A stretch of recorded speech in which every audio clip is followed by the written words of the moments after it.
Everyone, this question is from IIT advance 2024।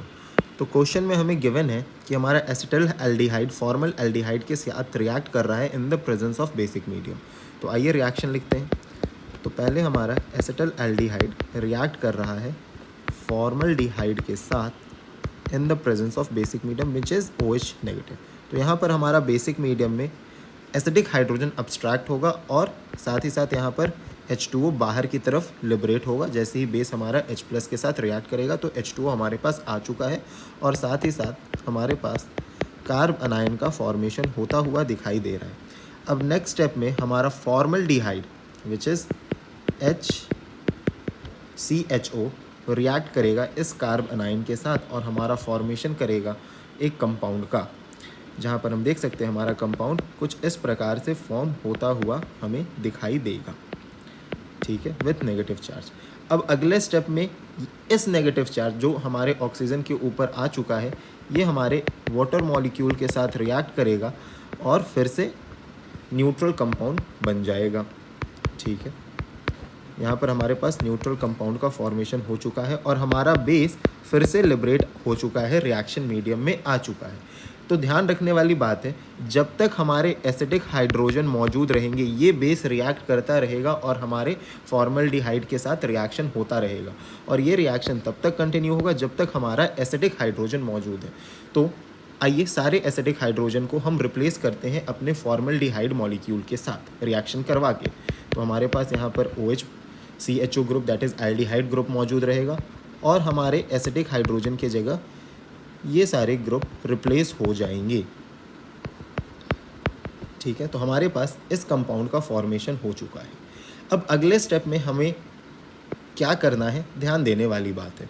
Since हमारा formaldehyde access में present है और बेस भी हमारा हर एक स्टेप में लिबरेट होता ही जा रहा है, तो अगले स्टेप में हमारा क्या होने वाला है, OH नेगेटिव के साथ इसकी रिएक्शन होने वाली है जिससे हमें फॉर्म क्या होता हुआ दिखाई देगा, ये कंपाउंड फॉर्म होता हुआ दिखाई देगा, ठीक है। अभी तक यहाँ तक हमने क्या किया है, अल्डोल रिएक्शन किया है या अल्डोल कंडेंसेशन किया है या अल्डोल रिएक्शन किया है। कितने time? 3 times we have done an aldol reaction. अब यहाँ पर क्या होने वाला है, हमारा कैनिज़ारो रिएक्शन होने वाला है। मतलब O नेगेटिव वाला चार्ज ऐसे आएगा और यहाँ से H negative that is hydride हमारे इस कार्बोनिल कार्बन पर अटैक करेगा और हमारे पास कंपाउंड फॉर्म होगा OH। यहाँ पर भी हमारे पास OH आ जाएगा, OH, और यहाँ पर भी हमारे पास OH आएगा। अलॉन्ग विथ हमारे पास दूसरा कंपाउंड क्या आ चुका है, HCOO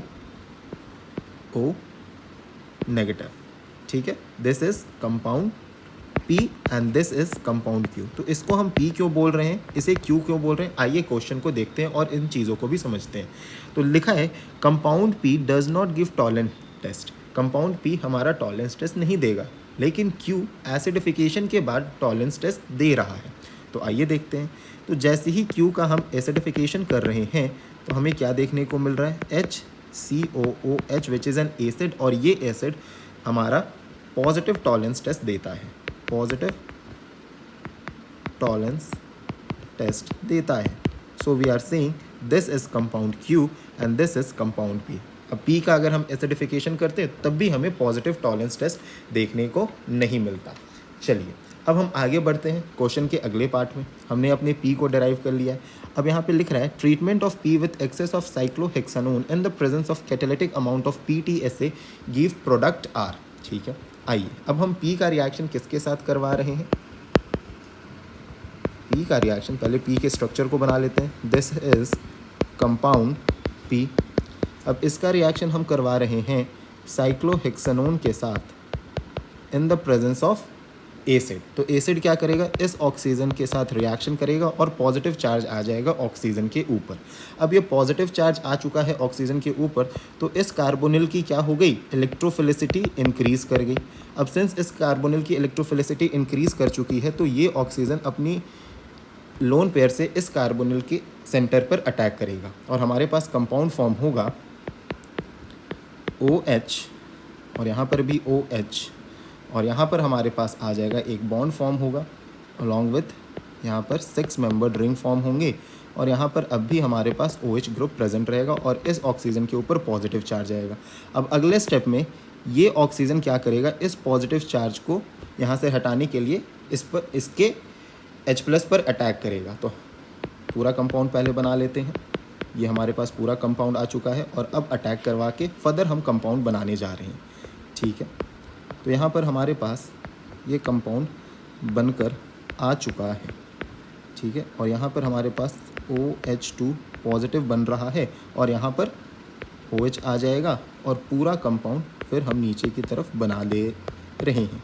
अब अगले स्टेप में हमें क्या निकालना है, H2O को बाहर की तरफ निकालना है। तो कैसे निकलेगा, यहाँ का इलेक्ट्रॉन डेंसिटी इस पर अटैक करेगा जिससे हमारा H2O बाहर की तरफ चला जाएगा और अगले स्टेप में हमें फॉर्म होता हुआ दिखाई देगा, कुछ इस प्रकार से एक रिंग फॉर्म होता हुआ दिखाई देगा, ठीक है।